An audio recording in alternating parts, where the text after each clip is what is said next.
Carlos Yulo at Chloe San Jose, isang pag-ibig na nag-aalab sa gitna ng gulo. Ang relasyon ni Carlos Yulo, isang 2 beses na gintong medalist sa Paris Olympics, at ang kanyang mahal na si Chloe San Jose ay nasa spotlight ngayon. Pero ang kanilang kwento ng pag-ibig ay nahalo sa isang dagat ng kontrobersya, partikular sa pamilya ni Carlos. Ipinagdiwang ng magkasintahan ang ika-25 kaarawan ni Carlos sa Ho Chi Minh City, Vietnam. Sa kanyang social media, ibinahagi ni Chloe ang kanyang pagmamahal at pasasalamat kay Carlos sa pamamagitan ng isang nakakaantig na mensahe.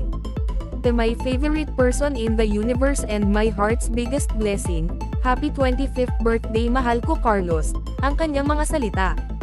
"I wish you nothing but the best and the fulfillment of every dream you hold close to your heart."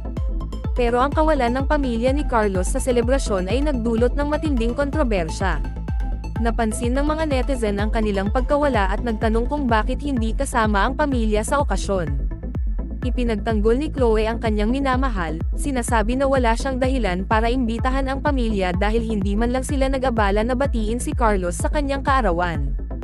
Nagsimula ang malaking debate online, mayroong mga nagtanggol kay Chloe at mayroon ding mga kumontra sa kilos ni Carlos.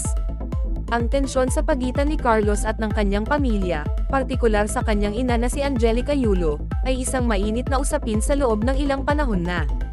Ang mga akusasyon na binabaliwala ni Carlos ang kanyang pamilya at si Angelica ay money hungry, ay nag-viral online. Parehong naglabas ng mga pahayag sina Carlos at Angelica sa pamamagitan ng media, na nagbabahagi ng kanilang panig sa kontrobersya.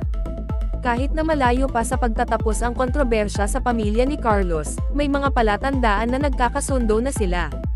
Ang kamakailang pagkikita ni Carlos at ng kanyang nakababatang kapatid, si Carl Eldro Yulo, sa Philippine Sports Writers Association, PSA, Awards Night noong January 2025 ay nagbigay ng pag-asa para sa isang muling pagsasama ng pamilya. Ang sitwasyong ito ay isang malinaw na paalala sa kapangyarihan ng social media at ang epekto nito sa personal na relasyon. Ang mga isyu sa pamilya, na dating itinatago sa private, ay mabilis na nagiging publiko at nagiging gasolina ng mga online na debate. Ang kaso ni Carlos at Chloe ay nagpapakita ng iba't ibang pananaw at opinyon na maaaring lumitaw sa online na mundo, lalo na tungkol sa mga hidwaan sa pamilya.